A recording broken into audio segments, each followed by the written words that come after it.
माँ के नाते मैं विनती करती हूँ और शक्ति के नाते आगाह करती हूँ कि अपनी गहराई को पाइए, अपने गहराइयों में उतरिए, अपने समय को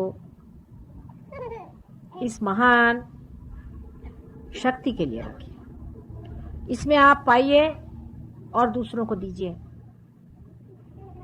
बहुत बड़ा कार्य करने का है। अगर हम किसी से कह दें कि बम्बई शहर में और सब शहरों में मिलाकर कोई 12-10 हज़ार आदमी है, तो लोग कहते हैं अरे क्या हुआ, 10 हज़ार आदमी हो गए तो क्या। सच बात है, बहुत लोगों का होने का समय आ गया है और ये है ही ऐसी चीज कि इतिहास की दृष्टि से ही वो समय आ गया था कि जहां बहुत लोग इसे पाए। हालांकि बहुत से रियलाइज्ड सोल्स हैं जिन्होंने जन्म लिया है, बहुत से बच्चे रियलाइज पैदा हुए हैं, 10 साल के अंदर वो लोग तैयार हो जाएंगे, इसमें कोई शंका नहीं। स्टाइनर जैसे आदमी ने इंग्लैंड में लिखा है कि वो समय दूर नहीं जब बहुत से रियलाइज सोल इस संसार में जन्म लेंगे, क्योंकि कलयुग का मामला है। कलयुग में 2 ही तरह के आदमी जन्म ले सकते हैं। एक तो कीड़े मकोड़े मच्छर लेंगे जो कि हर हालत में ऐसी दुर्दशा में रह सकें और ऐसे गंदे एटमॉस्फेयर में रह सकें, इसलिए पॉपुलेशन भी बढ़ता है। जितने देश में गंदगी और दुर्दशा आती उतना ही वहां पॉपुलेशन बढ़ता है। जैसे गरीबी आ गई, गरीबी तो लेप्रेसी है समझ लीजिए, गरीबी से घबराना चाहिए। कोई आदमी अगर अपने गरीबी का लेकर के आए साहब मैं गरीब हूं मुझे दीजिए, तो उसको 2 झापड़ पहले दीजिए। अगर आदमी कोशिश करे तो उसको ऐसी लानत और दानत ऐसे करने की जरूरत नहीं, कोशिश की बात होती। इस तरह से हम लोग जो सोचते हैं कि भाई हम गरीबों के लिए क्या कर सकते हैं, बहुत कुछ कर सकते हैं। किसी आदमी को आप गरीब देखें तो उसकी आप मदद करें, उसको ऊपर उठाने की कोशिश करें, हर एक गरीब आदमी को उठाने की कोशिश करें, आपका कर्तव्य होता है। जिस तरह से भी हो सकती है उसकी मदद करें, उसे बताएं किस तरह से वो अपना जीवन निर्वाह करे। बहुत ज्यादा पैसे की जरूरत नहीं, जैसे ज्यादा पैसा हो गया उसके पैर निकले। जो आदमी शराब पीने लग गया उसको कहना आप तेरे को पैसा ज्यादा करने की जरूरत नहीं, बस। जिसने सिगरेट पी उससे भी कह सकते हैं कि बस काफी है तेरे लिए। जिसने बीड़ी पी उससे कहना अब काफी है, अब तो गरीब नहीं।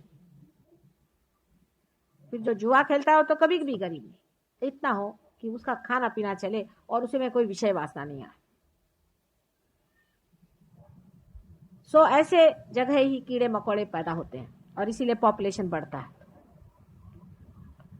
जैसे ही वातावरण अच्छा हो जाता है, आप जानते हैं कि जहां बुरादा होता है, जहां गंदगी होती है, वहीं मच्छर पनपते हैं। जैसे सफाई हो जाती है वहां 1 ही 2 फूल खिल सकते हैं। इसलिए बहुत जरूरी है कि हम लोग इस वातावरण को शुद्ध करें, और इस वातावरण को शुद्ध करने के लिए जरूरी है कि आप लोग इस शक्ति का वहन करें। पहली मर्तबा अब मानव अपने व्यक्तित्व से या अपने शक्ति से ये जो 5 तत्व है उसमें शक्ति डाल सकता है। इसके बहुत सारे एक्सपेरिमेंट्स किए हैं हमारे कुछ साइंटिस्ट, उन लोगों ने बताया किस तरह से हम शक्ति दे सकते हैं इन 5 तत्वों, किस तरह से हम हमारी खेती बढ़ा सकते हैं। ये लोग एग्रीकल्चरल यूनिवर्सिटी राहुरी में बड़े बड़े साइंटिस्ट हैं, आप उनको चिट्ठी लिखे पूछ सकते हैं। उन लोगों ने जब वाइब्रेटेड पानी दिया तो 2/3 2/3 उनका क्रॉप ज्यादा आया और बड़े आए सब, और बड़े आए। और हमने तो वहां की जो चीजें देखी इतनी आश्चर्य लगा हमें कि कुछ फल ऐसे कि ऐसे तो फल कभी हमने देखे नहीं थे, उसके रंग और उसकी टेस्ट और उसका आकार प्रकार एक अजीब तरह की चीज।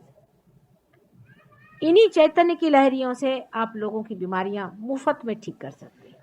सो आधा प्रश्न आपका ठीक हो गया, हेल्थ मिनिस्ट्री बंद करा सकते हैं आप, पैसा बचा।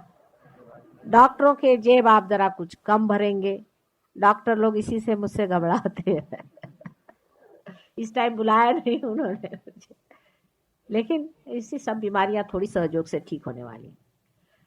लेकिन दुनिया बीमार रहे ऐसी तो इच्छा कोई भी डॉक्टर नहीं करता होगा। मुफ्त में अब जो लोग हमारे सहयोग में आते हैं अधिकतर लोग वो डॉक्टरों के पैर नहीं जाते, दवाइयों के खर्चे कम हो गए, डॉक्टरों के खर्चे कम। सोने की नींद और नींद की गोलियां लेने की जरूरत नहीं, आप आराम से पढ़ के सोइए, बहुत सारी बीमारियां ठीक हो जाती हैं। कुछ नहीं होती, अधिकतर बीमारियां ठीक हो जाती हैं, आप में संतुलन आ जाता है, आप आनंद में आ जाते हैं। शराब सिगरेट और जुआबाजी औरतों के चक्कर सब छूट जाते हैं। हमारे यहाँ कुछ हिप्पी लोग आए, थोड़ी देर में देखा उनके पास बड़े अच्छे रेडियोग्राम्स, ये वो। मैंने कहा ये कहाँ से है?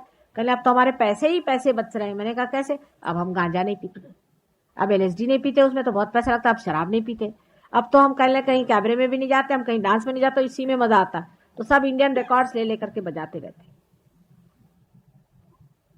अब आप सोचिए, और घर में उनकी शोभा आ गई, रौनक आ गई, सब आनंद से सब लोग रह रहे। मियाँ बीबी के झगड़े टूट गए, दूसरों की बीबियों के साथ भागते नहीं, अपनी बीबी को प्यार करते हैं, और बीबी भी ठिकाने से आ गई, सब आराम हो गया, सुव्यवस्था हो गई। राम राज्य आ जा सकता है, उसमें खर्चे बड़े कम हो जाते हैं, एकदम खर्चे कम हो जाते हैं।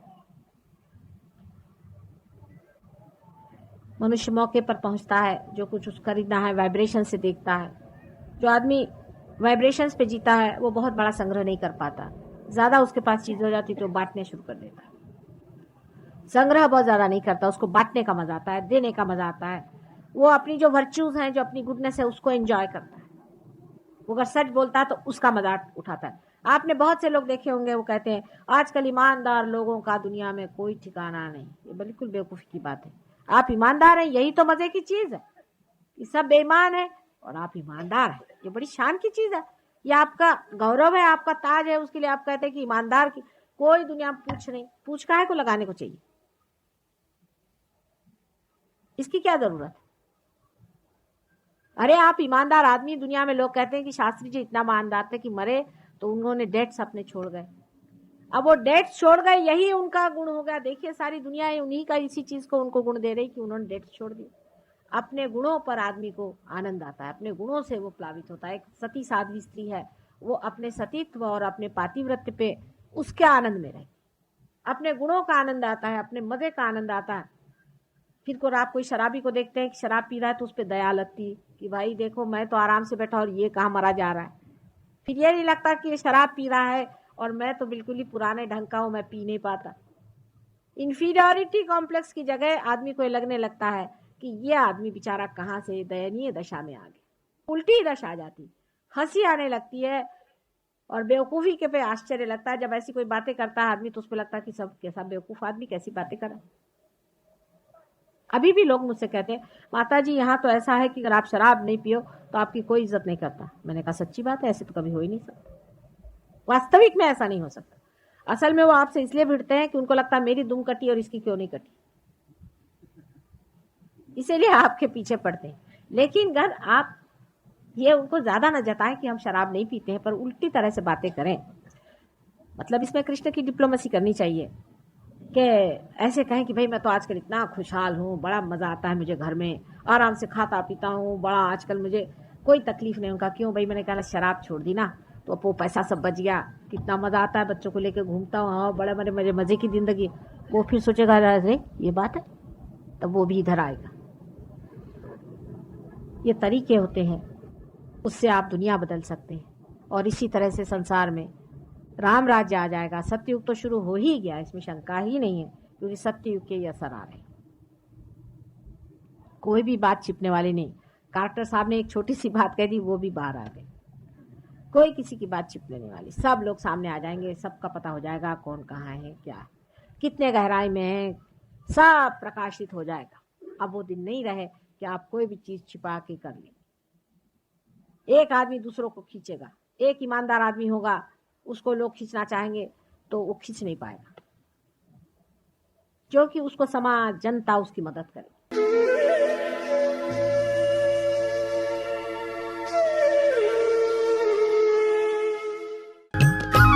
सब्सक्राइब कीजिए कुंडलनी जागरण को और प्रेस कीजिए बेल आइकन को, जिससे कि आपको मिल सके हमारी लेटेस्ट वीडियो सबसे पहले।